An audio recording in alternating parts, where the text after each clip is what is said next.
جزاک اللہ کہنا چاہیے، جزاک اللہ خیر کہنا چاہیے؟ دیکھیں جی، ترمذی میں ایک حدیث ہے کہ نبی صلی اللہ علیہ وآلہ وسلم نے فرمایا صحیح سند سے کہ جو شخص مخلوق کا شکر ادا نہیں کرتا وہ اللہ کا شکر ادا نہیں کرتا. تو جب بھی آپ کے ساتھ کوئی نیکی کا معاملہ کرے آپ اسے جزاک اللہ کہا کریں. یہ کاف کش والا باریک ہے اور ہاں پہ وقف ہوگا. ترمذی میں ایک ضعیف روایت ہے کہ تم جب کسی کا شکر ادا کرو تو اچھے الفاظ میں تمہارا شکر شمار ہوگا اگر تم کہو جزاک اللہ خیرا، لیکن روایت کمزور ہے. بخاری میں موجود ہے کہ سیدہ عائشہ کو ایک صحابی نے آگے کہا تھا جزاک اللہ خیرا، وہ مونس کے لیے جزاک اللہ آئے گا. ایک صحابی نے دوسرے صحابی کو کہا جزاک اللہ خیرا. سب سے بہتر الفاظ یہی ہے، لیکن صرف جزاک اللہ بھی کوئی بول دے تو جائز ہے. جزاک اللہ کا مطلب ہے اللہ تمہیں اس کا بدلہ دے. جب آپ نے سخت گرمیوں میں افطاری کے بعد مجھے ٹھنڈا پانی پلایا اور میں نے آپ کو کہا جزاک اللہ، اور آپ کہیں نہیں اس نے مجھے بدوا دی ہے، پتہ نہیں اس نے خیر والا جزاک اللہ کہا یا بد والا، تو کتنی وقت زیادتی ہے. قرآن میں تو ہے گمان سے بچو، گمان اکثر گناہ ہے. ظاہر جزاک اللہ قرآن میں بھی اللہ تعالیٰ اللہ ان کو جزا دے گا. جزا مطلب ہے اچھا بدلہ، برا بدلہ بھی جزا ہی ہوتا ہے. لیکن جب میں دل سے دعا کروں تو آپ اس کو خوشگمانی رکھیں. بعض لوگ بولتے ہیں جزاک اللہ، بعض کہتے ہیں جزاک اللہ خیر. یہ لفظ اس طرح ہے، جزاک اللہ ہے یا جزاک اللہ خیرا ہے. یہ لفظ ہے خیرن، را الف دو زبر رن تنوین. وقف ہوگا تو کیا بنے گا خیرا، اور جمع کا صیغہ ہوگا تو جزاکم اللہ خیرا، را الف زبر را. جیسے آتا نا وَرَأَيْتَ النَّاسَ يَدْخُلُونَ فِي دِينِ اللَّهِ أَفْوَاجًا، لفظ افواجن، افواجا جیم الف زبر جا بن جائے گا. تو یہ اہل حدیث، بعض اہل حدیث نے سلفی جو ہے انہوں نے یہ فتنہ اٹھایا ہے. ان کو آپ جزاک اللہ کہہ دینا تو وہ لگتا ہے آپ نے ان کو گالی دے دی ہے. کہتا ہے نہیں نہیں یہ تو آپ نے غلط کہا، آپ جزاک اللہ خیر کہیں. جزاک اللہ خیر بھی غلط ہے، جزاک اللہ خیرا ہے، جزاک اللہ خیر نہیں ہے. اچھا علی بھائی، ایک میں اس میں بھی آپ سے ضمن پوچھ رہا ہوں، پچھلے دنوں مجھے بھی کسی نے ایسے مس کیا کہ سعودی عرب کے مفتی اعظم کا فتویٰ نا شاید ابن باز سے یا موجودہ کوئی ہیں.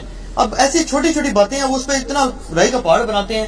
ان سے سوال ہوا جی جمعہ جو ہے، جمعہ کی مبارک دینا، یہ عید کی مبارک دینا جائز کا بدعت ہے، ثابت نہیں.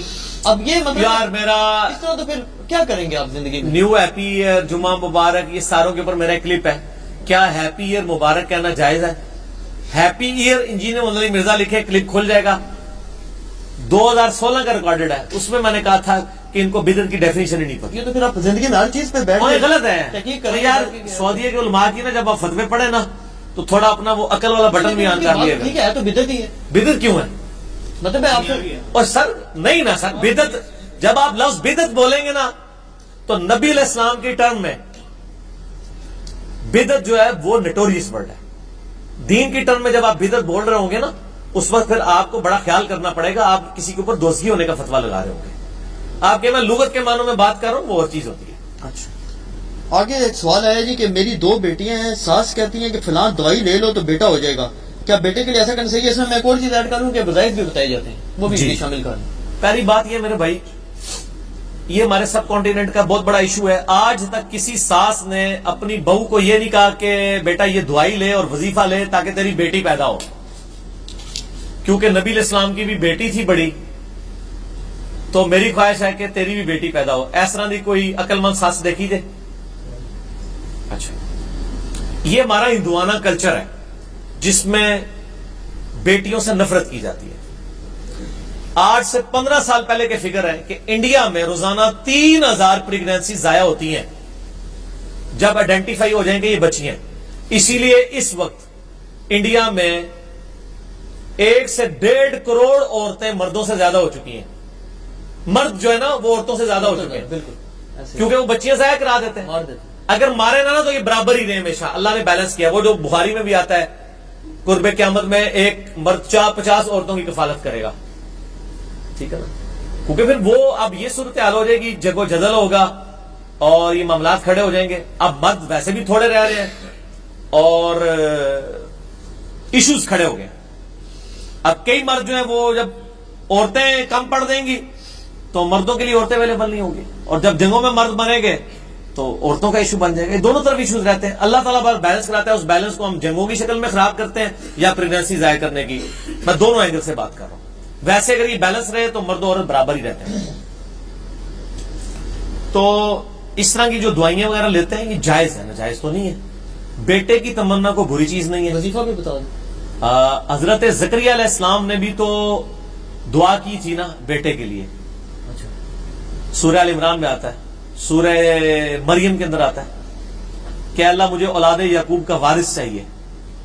تو اولاد یعقوب کا وارث انہوں نے بیٹی تو نہیں مانگی, بیٹا ہی مانگا ہے. تو بیٹے کی خواہش رکھنا کوئی بری چیز نہیں ہے, لیکن اس کے لیے ایکسٹراڈنری تبودو کرنا اور ادم مچا لینا اور آپ مطلب پیر و فقیروں کے پیچھے پھرنا شروع کر دینا, تعویذ دھاگے کروانا شروع کر دینا, وہ غلط ہے. وظیفہ ایک ہی ہے, ربنا آتنا فی الدنیا حسنہ وفی الآخرۃ حسنۃ وقنا عذاب النار ربنا ھب لنا من ازواجنا. آپ مصیبت اور پریشانی سے بچاؤ کے 3 وظائف ہیں. میرے یوٹیوب پہ کلپ ہے, 4-5 لاکھ لوگ دیکھ چکے ہیں. نمبر 1 حسبنا اللہ ونعم الوکیل. نمبر 2 یا حی یا قیوم برحمتک استغیث. تیسرا لا الہ الا انت سبحانک انی کنت من الظالمین. اور اس کے علاوہ اگر آپ نے حضرت زکریا علیہ السلام کی دعا جو ہے سورہ ال عمران سے اور سورہ جو ہے وہ مریم میں, وہ آپ دیکھ لیں, وہ پڑھ لیں, وہ کچھ بھی ہے. باقی اللہ نے اپنی مرضی کرنی ہے. سورہ شورا میں اللہ جسے چاہتا ہے بیٹے دیتا ہے, جسے چاہتا ہے بیٹیاں دیتا ہے, جسے چاہتا ہے دونوں دیتا ہے, جس کو چاہتا ہے بے اولاد رکھتا ہے. نبی علیہ السلام کی اپنی آلموسٹ صرف حضرت خدیجہ کی اولاد تھی نا, یا ماریہ قبطیہ سے ابراہیم پیدا, باقی وہ ساری بیویاں آپ کی بے اولاد تھی, نہ بچہ نہ بچی. تو بہرحال اس کو اتنا پرابلم بنا لینا, اس کے پیچھے مصیبت کھڑی کر دینا, وہ لگا ہے. باقی اس کی خواہش رکھنا اور دعائی علاج کرنا وہ جائز ہے, اس کو کوئی ناجائز نہیں کہتا.